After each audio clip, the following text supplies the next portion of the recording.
Como ustedes pueden ver aquí, como yo les decía, ¿cierto? Tenemos la prevalencia o la incidencia de un evento y tenemos aquí abajo en el eje de las X el promedio de una medida de exposición, alguna exposición. Y yo aquí tengo las mediciones y podría tener una línea y yo podría decir, ¿cierto?, que aquí hay una relación. En la medida que aumenta la exposición, aumenta la prevalencia o la incidencia de un evento. ¿Ya?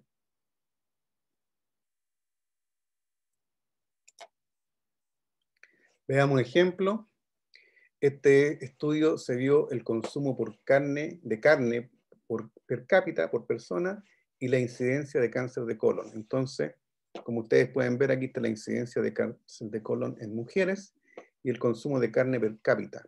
Y aquí se puede ver que en la medida que aumenta el consumo de carne, ¿cierto?, aumenta la incidencia de cáncer de colon. Y aquí son diferentes países, fíjense, Nigeria, Japón, Jamaica, Noruega, Nueva Zelanda, Estados Unidos. Es decir, aquí se puede observar que en Estados Unidos el mayor consumo de carne está asociado a mayor incidencia de cáncer de colon en el caso de las mujeres. Este es un estudio ecológico. Después uno tiene que entrar a analizar por qué ocurre esto, ¿ya? Estos son datos sumamente gruesos, pero también, nuevamente, si yo pudiera dibujar, ¿cierto?, una línea, podríamos tener esta relación.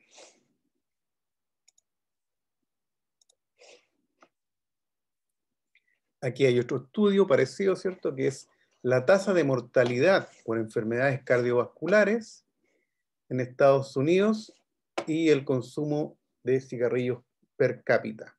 Y nuevamente, en la medida que aumenta el consumo de cigarrillos, aumenta la enfermedad cardiovascular. Y estos son los diferentes estados en Nueva York, ¿ya? Aquí está Nueva York, Washington, qué sé yo, Melbourne, etcétera, una serie de estados. Y uno también nuevamente puede ver que hay una asociación. En la medida que aumenta el consumo de cigarrillo, tengo mayor, ¿cierto?, incidencia o prevalencia de enfermedad cardiovascular. Otro ejemplo donde podemos ver estudio ecológico, aquí este es un estudio de Costa Rica, es la evolución de algunos aspectos epidemiológicos ecológicos del cáncer gástrico. Y aquí lo que tenemos es la comparación de la evolución de las tasas de incidencia de cáncer gástrico por 100.000 en los cantones de Costa Rica. Y ustedes se fijan acá en el cuadro de colores, el color rojo es la mayor cantidad de cáncer, ¿cierto?, versus este que está más color diría medio salmón, ¿no?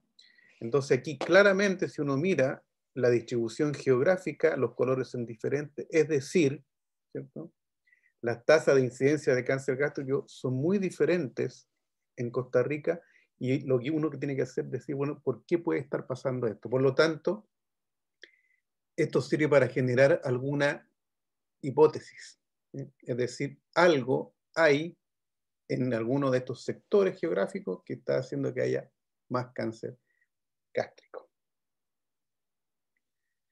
También están dentro de los descriptivos las series de casos. Aquí ya entramos a trabajar a nivel individual. En el caso de los estudios ecológicos que acabamos de ver, los datos son grupales, agrupados.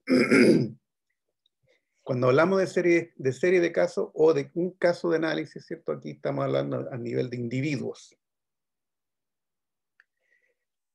Un caso o serie de casos, estos estudios describen la experiencia de un paciente o un grupo de pacientes con un diagnóstico similar. Describen la característica de una enfermedad o de un paciente. Muchas veces documentan la presencia de nuevas enfermedades o efectos adversos y en este sentido sirven para mantener vigilancia epidemiológica. Son muy útiles para formular hipótesis. No sirven para evaluar o probar presencia de una asociación estadística, ¿ya? Y esto se debe a que no hay un grupo control, ¿ya? Pero son útiles para formular hipótesis. Aquí veamos un ejemplo. Este es un estudio de un caso, es terapia con tracto vocal semiocluido, un estudio de caso, ¿ya? Este es un estudio publicado en la revista chilena de fonoaudiología. Y lo que quieren ver, el objetivo, el propósito de este trabajo es mostrar la aplicación de una secuencia de ejercicio de tracto vocal semiocluido como parte de un programa de tratamiento vocal y su efecto terapéutico en la fatiga vocal. Es decir, aquí se estudia un caso y se describe. Aquí hay otro ejemplo, aquí ustedes pueden ver, es una revista también de la Facultad de Medicina, reporte de caso, desempeño fonológico y actividad bioeléctrica auditiva en un niño con trastorno fonoaudiológico. Entonces, probablemente es un estudio o es un caso muy extraño o que llama la atención, entonces se puede publicar y se investiga. Y este es un diseño de un solo caso. Y así pueden haber la descripción de varios casos, ¿ya? Pero estamos hablando de casos, no hay ningún grupo control. Por lo tanto, me sirve para vigilancia y para generar hipótesis. Veamos los diseños transversales. Los diseños transversales, los que están acá, cross-sectional, estos pueden ser descriptivos y también analíticos. El transversal es un estudio, un corte en el tiempo. Vamos viendo. Los estudios transversales estudian simultáneamente la exposición o el factor de riesgo y la enfermedad o el evento en una población bien definida en un momento y en un lugar determinado. No permiten conocer la secuencia temporal de los acontecimientos, es decir, no sabemos si la exposición fue primero o primero estaba la enfermedad. Es decir, no hay una secuencia temporal que uno quisiera esperar que primero esté la exposición y después que yo me expongo, me enfermo.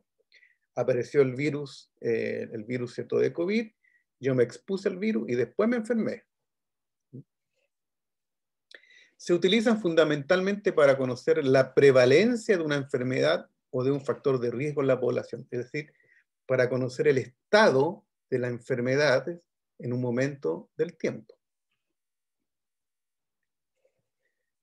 Sirven para evaluar el estado de salud de una comunidad y determinar sus necesidades desde el punto de vista de los recursos que se requieren para dar respuesta a sus necesidades de salud. Sirven, como todos los estudios descriptivos, para formular hipótesis etiológicas, es decir, de causa, qué puede ser la causa de este evento de salud. No son adecuados para estudiar enfermedades o exposiciones poco frecuentes de corta duración. ¿Por qué no son adecuados en este caso? Porque si la enfermedad es muy corta y yo hago un corte en el tiempo, es muy posible que yo no la encuentre. O la exposición fue muy corta y tampoco la encuentro porque yo tengo que hacer cortes en el tiempo.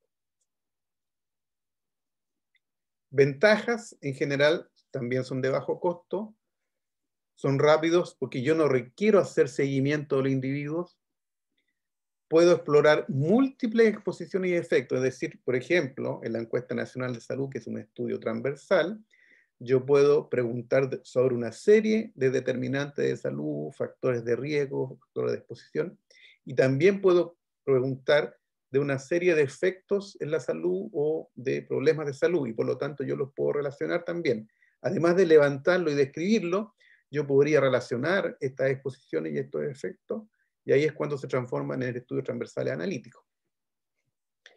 Me sirven para medir la carga de enfermedad, es decir, cuánta enfermedad y de qué tipo está ocurriendo en una determinada comunidad.